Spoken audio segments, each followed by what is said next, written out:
Assalamualaikum warahmatullahi wabarakatuh. Tabe saya Hernida, asal sekolah SMK Negeri 2 Palu. Kali ini saya akan berbagi cerita dengan Bapak Ibu guru yang ada di seluruh Nusantara. Sejak tahun 1995 saya sudah mengabdikan diri sebagai guru honorer, ketika itu masih gaji 5.000 per jamnya.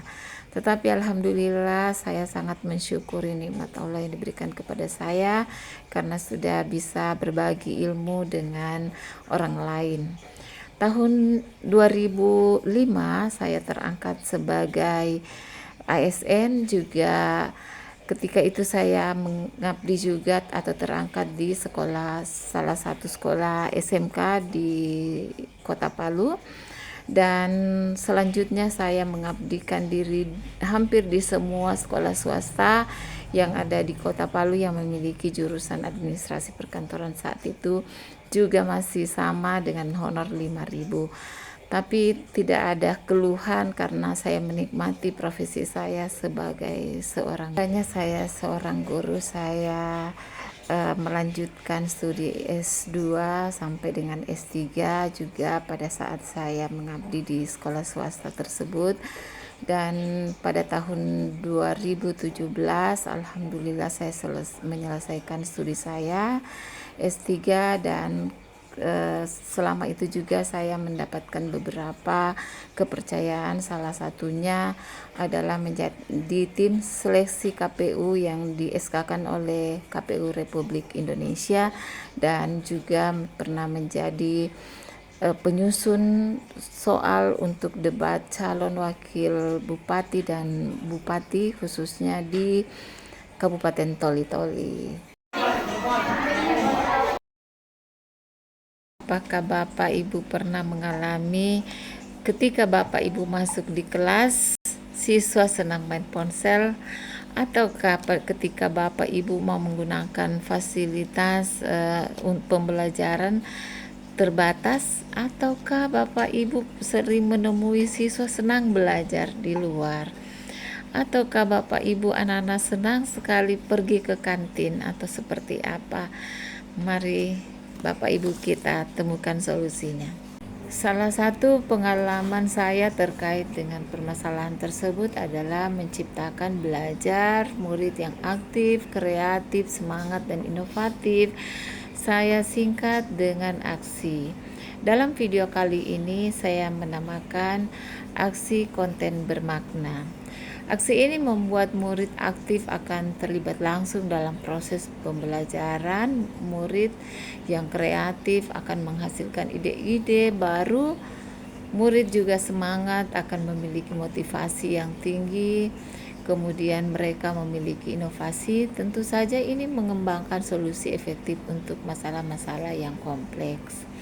Ini juga sejalan dengan pembelajaran mendalam yang memiliki prinsip di mana pembelajaran itu harus bermakna, pembelajaran itu harus menggembirakan, pembelajaran juga itu harus berkesadaran. Ini dapat dilakukan di media sosial, kemudian aksi ini juga bisa dilakukan di lingkungan belajar. Strategi atau aksi pertama yang dilakukan pada aksi konten bermakna ini, yang pertama pemilihan lingkungan belajar, di mana kegiatan ini adalah mengidentifikasi kebutuhan dan preferensi siswa dalam memilih lingkungan belajar. Kemudian yang kedua, mengatur ruangan yang begitu nyaman ketika mereka akan melakukan sebuah aktivitas belajar dalam persiapan membuat konten. Kemudian menggunakan teknologi untuk meningkatkan kualitas pembelajaran, termasuk aplikasi-aplikasi yang digunakan. Aksi kedua adalah memahami konsep. Kegiatan-kegiatan dilakukan pada tahap ini adalah guru menayangkan video, kemudian siswa menyimak video yang ditayangkan sesuai dengan materi. Kalau dalam pembelajaran saya adalah konsep manajemen perkantoran dan layanan bisnis. Kemudian siswa membuat resume berdasarkan video yang ditonton tadi dengan buku bacaan serta informasi yang didapat dari internet. Kemudian juga memberikan contoh kasus kepada murid kita, kemudian melakukan diskusi, dan seterusnya jika memungkinkan kita membawa ke industri atau yang sehubungan dengan lingkungan belajar yang ada hubungannya dengan konsep. Selanjutnya adalah pembuatan konten di mana siswa dibagi dalam beberapa kelompok, kemudian siswa ini akan memilih siapapun yang menjadi tutor mereka yang dianggap bisa membantu dalam pelaksanaan daripada pembuatan konten. Selanjutnya guru bersama mitra yang lain, yang guru yang relevan itu akan memberi pengawasan, ada memberi kontrol terhadap pelaksanaan daripada pembuatan konten ini. Di samping itu, siswa juga menggunakan keterampilan dan inovasi mereka dalam membuat konten. Jadi, guru hanya sebagai fasilitator. Selanjutnya adalah publikasi konten, di mana siswa memilih media sosial untuk mempublikasi konten yang telah mereka buat, kemudian menggunakan media sosial dan platform online untuk publikasi konten, juga dalam hal ini mengembangkan keterampilan siswa dan mempromosi konten. Dalam video saya ini ada beberapa link yang Bapak Ibu bisa akses terkait dengan karya siswa, di mana mereka mempublikasi melalui YouTube, Instagram, juga TikTok, dan media sosial lainnya.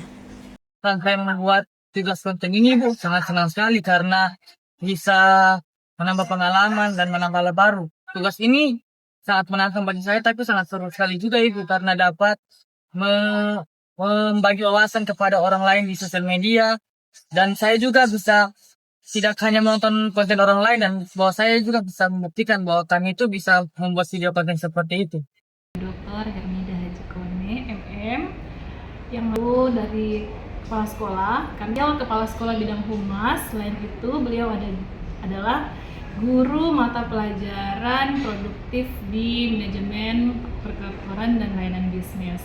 Nah, selama ini menurut saya beliau itu memiliki dedikasi yang tinggi dalam proses pembelajaran. Tentunya dalam proses pembelajaran yang saya selama ini, beliau sudah melakukan pembelajaran yang mendalam, memberikan pada peserta didik pembelajaran yang kontekstual, dengan bukti bahwa saya melihat beberapa kali beliau mendatangi KPU sebagai sasaran objek pembelajaran peserta didik untuk belajar langsung di KPU.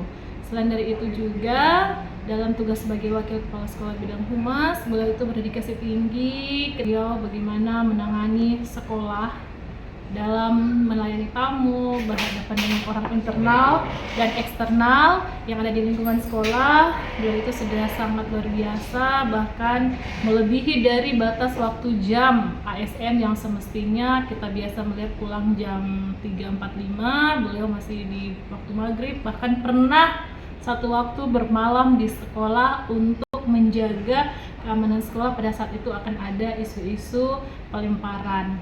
Nah, selain itu juga beliau telah memberikan dedikasi membuat sebuah perubahan yang mana di sekolah belum pernah ada satupun ekskul tentang pariwisata, namun beliau telah membuat sebuah forum peserta didik yang memiliki pengetahuan di bidang pemasaran pariwisata Provinsi Sulawesi Tengah.